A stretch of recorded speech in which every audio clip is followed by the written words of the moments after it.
tranquille la vingtaine de minutes aussi avec cette bonne vieille batterie. Mais vous avez vu que les différences des batteries sont flagrantes, hein. C'est des fois à 5 à 10 minutes de plus pour une même batterie, que ce soit une vieille ou une fraîche. C'est énorme.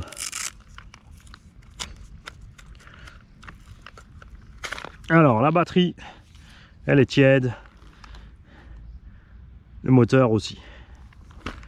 Cool. Hop.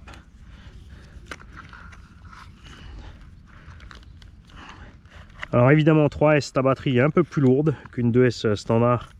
Eux ils préconisent 2S 4000 avec leur moteur d'origine. On a 4000 par là, donc une batterie légère et compacte. Nous déjà on a roulé en 2S 5-6000, bon on n'était pas trop lourd encore. La 3S bien sûr on a 100 grammes de plus. Donc ça déséquilibre un peu plus le véhicule d'un côté. C'est pour ça qu'ils te préconisent une batterie légère. Et en plus on met plus de poids sur l'avant aussi, hein.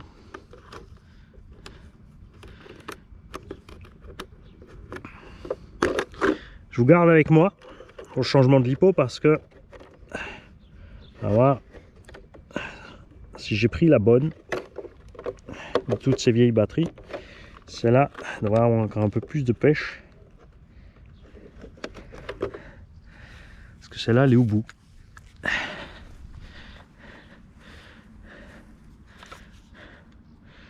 Oui, il faut rallumer, c'est un bouton électronique, Mani.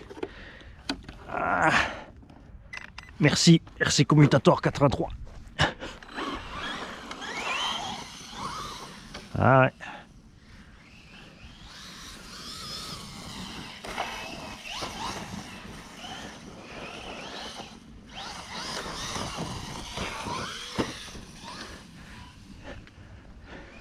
Ouf. Il en fallait au moins un. N'oubliez pas que la caméra filme beaucoup plus large que le champ de vision humain. Et vous avez une autre profondeur de champ aussi. Fort aux yeux du pilote surtout. Celui-là il déconne grave.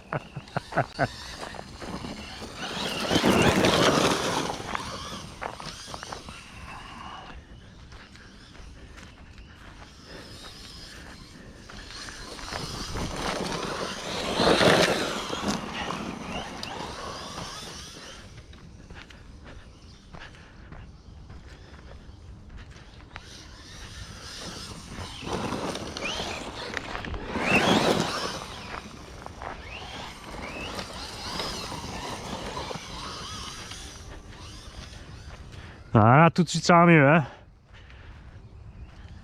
See guys, this is just a fresher battery. The old is an old one. I like to do my first run and I change the setup or have a new truck with some old battery has not so much power, just for see how it handles. And also if with the old battery we also cut off a little bit faster, the truck runs nice.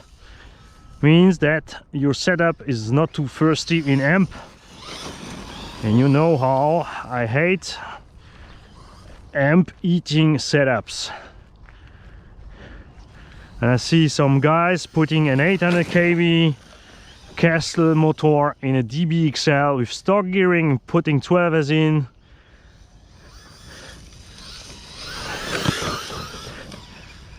For me, I just changed the video. I think no, that's not the way to do it.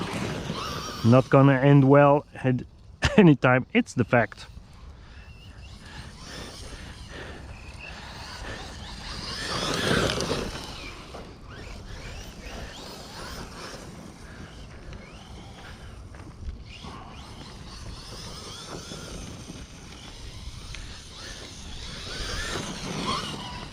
Ah là là, il a le petit bout de patate en plus qui me manquait en 2S 4000. Tu vois, il parle un peu plus fort.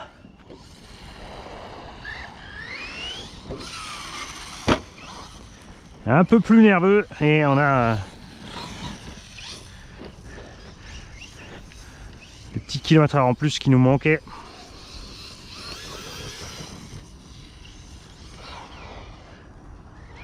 Enfin, qui me manquaient, hein. Franchement, pour un débutant, cet engin sorti de la boîte,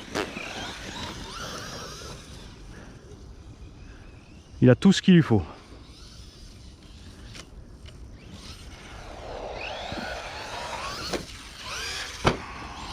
T'as vu la différence avec la vieille batterie? Avant on n'a pas réussi à récupérer l'assiette quand on était complètement debout. Là tu y arrives encore. Avec le 4000 en 2S on y arrive aussi hein. T'as vu sur la première vidéo? Je voulais passer à côté. En fait j'étais parti sauter, j'ai entendu la voiture, je me suis dit je pile. J'attends qu'elle passe, je remets gaz. Mais les roues bloquées ça tourne pas Mani. Tu devrais le savoir.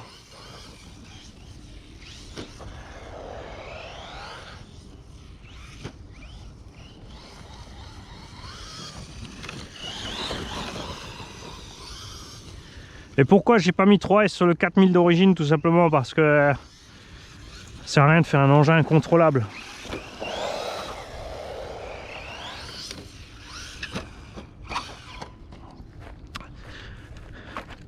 Et d'aller flinguer la méca.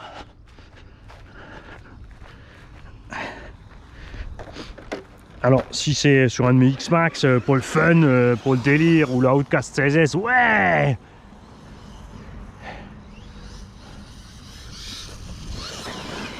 Mais pas là.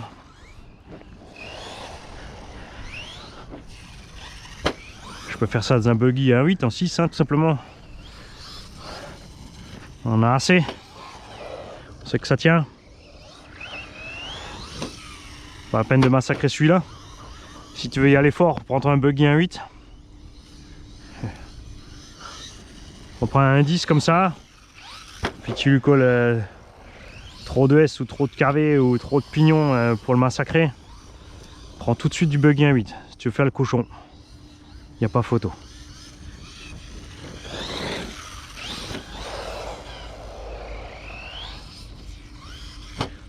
Et tu peux parfaitement mettre la carreau dessus aussi. C'est une histoire de carrosserie. Comme elle fait 3,25 en empattement, elle ira très bien sur le buggy 1.8.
Et là tu vois aussi la différence par exemple entre le KDM et le K-Capit K1. Si tu prends le Truggy K1 par exemple, évidemment ce ne sera pas le même prix. Le Truggy c'est le prix à vie de celui-là RTR. Mais point de vue comportement routier, tu vois, là pour amener la puissance au sol il est limite hein.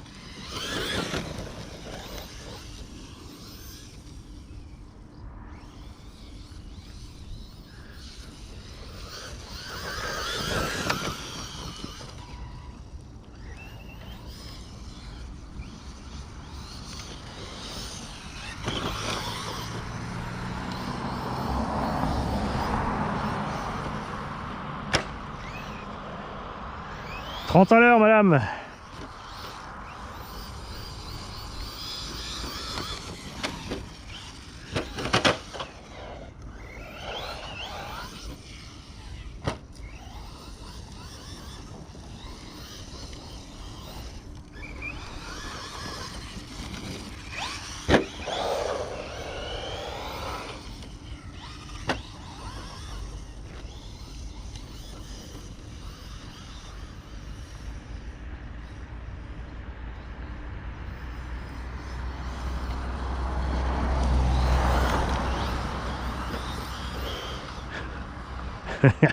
Pare-choc, le pare-choc, le pare-choc.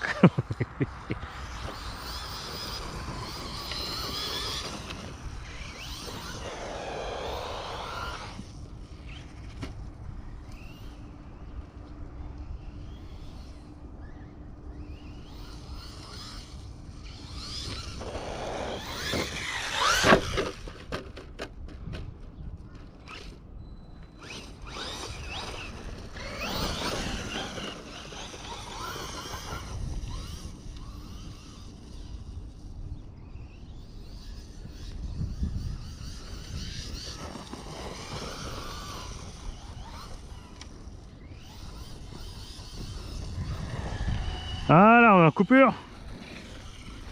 Voilà, c'est une 3900. On a appuyé dessus. Je sais pas combien on a fait là. On était à peu près à 13 quand on l'a changé. Hein. Ouais, 10 minutes tout juste. Pas de mystère. Après, c'est un moteur de merde. C'est un petit moteur pas cher, Goul RC, à 17 € qu'on a mis dedans. Il fait le taf, c'est sûr. Mais c'est clair qu'un moteur de meilleure qualité consommera quand même moins. Hein. J'ai toujours la main dessus. Ouais. Commence à chauffer, mais ça va. Batterie tranquille. On va jeter un coup d'œil au cardan. Toujours pas de traces. Donc c'est clair que c'est déjà mieux que les cardans. Enfin, avant que Traxxas fasse les renforcer, leur cardan n'était pas aussi bon que ça déjà, je peux te le dire. Faites gaffe aussi, hein, ce qui va abîmer très vite vos cardans, c'est de rouler dans les graviers, de coincer les graviers dans les jantes. Ça va bloquer net la roue parfois sur les trucs. Avec le choc, hein, ça va forcément créer du jeu plus vite dans les axes. Je suis curieux de voir. En option, ils vont proposer un châssis carbone, ils vont proposer des amortos alu. Je suis curieux de voir s'ils vont nous sortir des cardans métal, puisque là on n'a pas un gros débattement, donc un cardan standard CVD ça ira bien, même si vous savez je suis un grand fan des cardans télescopiques pour éviter les chocs dans le diff. La batterie est tiède aussi, hein, c'est pas une batterie, tu vois, c'est pareil, hein, c'est une Montsecri 60C mais c'est Carson, faut se méfier. Ces vieilles batteries qu'on a reçues par un Ludo, elles font super le boulot parce que justement on n'a pas exagéré sur le setup, on a une consommation en ampères qui est pas énorme, donc ça se passe bien. Là aussi, prochaine fois qu'on vient, on aura les Gens Bashing avec 3S 60C et comme ça on pourra comparer. Donc je vous le dis maintenant, comme ça vous y penserez. Si vous dites oh c'est pas terrible, d'aller voir la... Donc là on a fait C1 et 2, maintenant c'était 3 et 4, donc la prochaine rangée sera 5 et 6. Je vais faire quelques vidéos de certains véhicules pendant l'essai, je parle un peu plus anglais, j'essaierai comme, enfin je mettrai quand même du français sur la vidéo, sur certaines, tout simplement aussi parce qu'on est en liaison avec les fabricants, donc Kakapit et KDM, qui puissent comprendre ce qui se passe sur la vidéo, les explications.